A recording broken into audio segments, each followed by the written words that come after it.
There once was a small village in between the high mountains. In this village there was living a young man. He was a woodcutter. Every day he would go up in the forests, in the mountains, to collect firewood and bring back to his village and sell by the doors.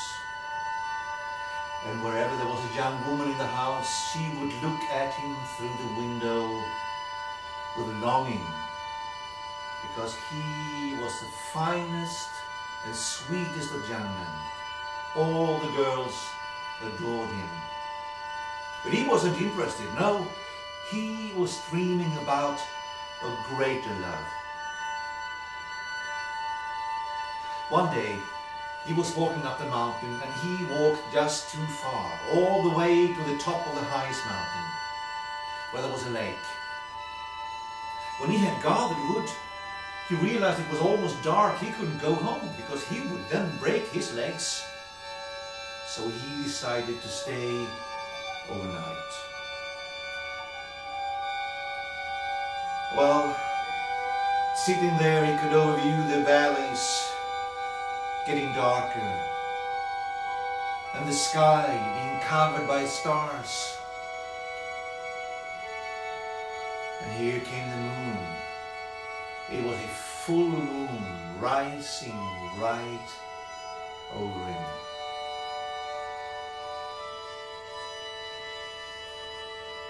Watching it, he saw something strange. It looked like a rope being lowered from the moon. And someone seemed to be climbing on that rope. It came closer and closer, and finally a woman stepped down on the mountain. She didn't see him, but he saw her, and he realized that this was the one and only woman that he could love. Now she undressed and went into the water, and then this thought came to his mind. When she came up, she would probably take on her clothes and climb up again, and he would never see her more. That mustn't happen. What could he do?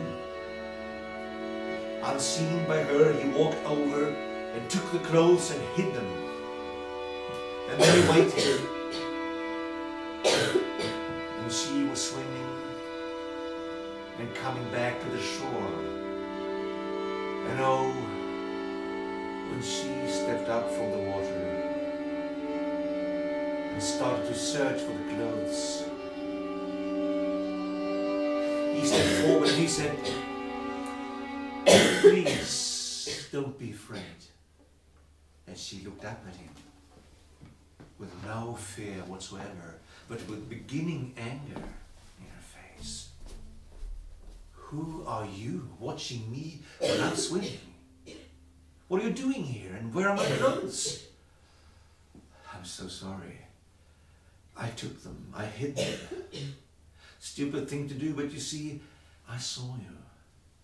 And I like you so much, and I would want you to stay here on earth with me and live a good life with me." And now, when looking at him, she happened to look into his eyes and all the way down to his heart. And she liked what she saw there. And she said, "Young man, I could be with you for a life here on earth. But first I need to go home to the moon to bring back everything I need for a decent life. So give me my clothes now and have trust in me that I'm coming back next full moon." Where there is trust, there is space for love.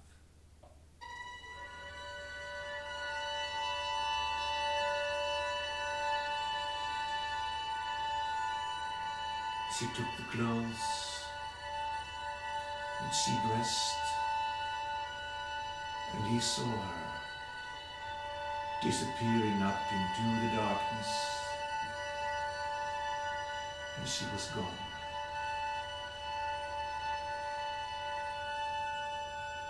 And he waited for morning, and he walked down to the village, to his house, and he didn't bother to work. He was just waiting for the evening and the night to see the moon again, and he was watching it. Night after night, the same thing. And he didn't know that up in the moon she was watching him, longing just as strongly. A full moon passed by, and he could finally walk up the mountain again and wait for the night and for the full moon. And so the moon was rising, and would she come back to him? Yes, he saw the rope. He saw her coming down to the mountain, and she stood in front of him. And he could see in her eyes that he had won her. And he held her hands and he said, "You came back."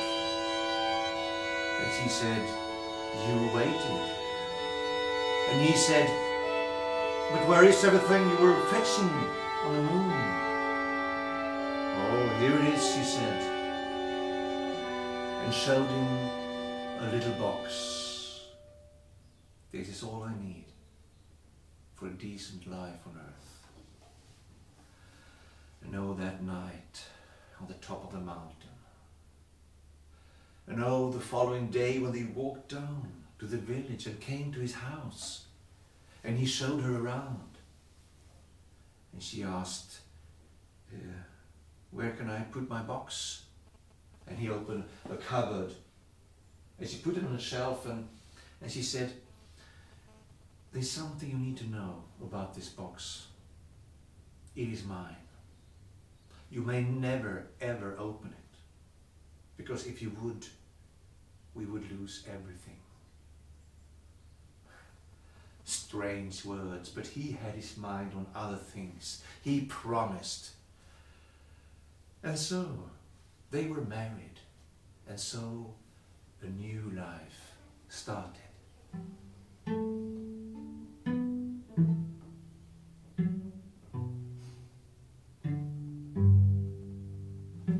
Days and nights. Days of hard work and nights. Oh, the nights.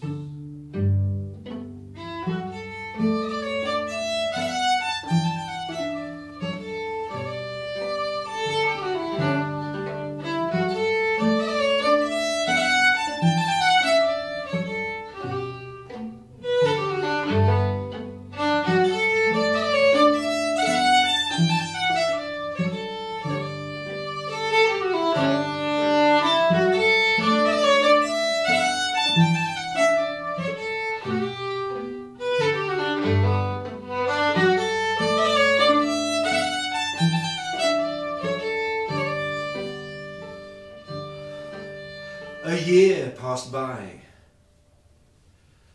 and everything was good in all ways, but once it happened that he went to search for something in the cupboard, and he saw that little box that was hers, and he couldn't help wonder what could it be inside it that was so important and so secret.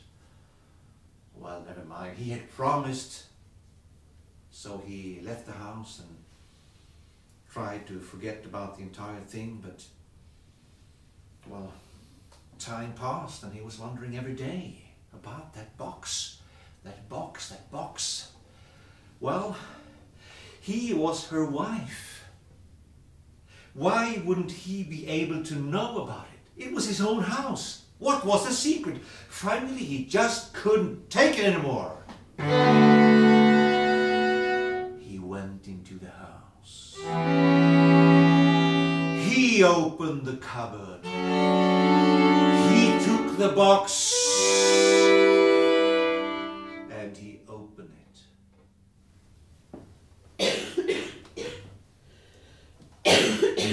There was nothing in what was the fuss? What was the problem with all this? Well, he put back the box and decided to forget about it. But the very same day when she came home, she saw something was wrong with him. And she said, You haven't opened the box, have you? Well, he couldn't lie to her, could he? He told her the truth. But what's the problem, he said? I mean, in the box there, it was empty. There was nothing. To this she answered, That which you call nothing was my space. That was for myself. I share everything else with you. I share the days of work. I share the nights of pleasure. I give you my hands, my womb, my body, everything I share with you. But this was a space that was for me, myself. And now it's gone.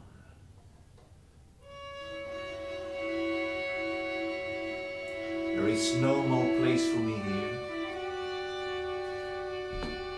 She took the box and she bid him a sad farewell, and she turned around and she walked up the mountain without looking back.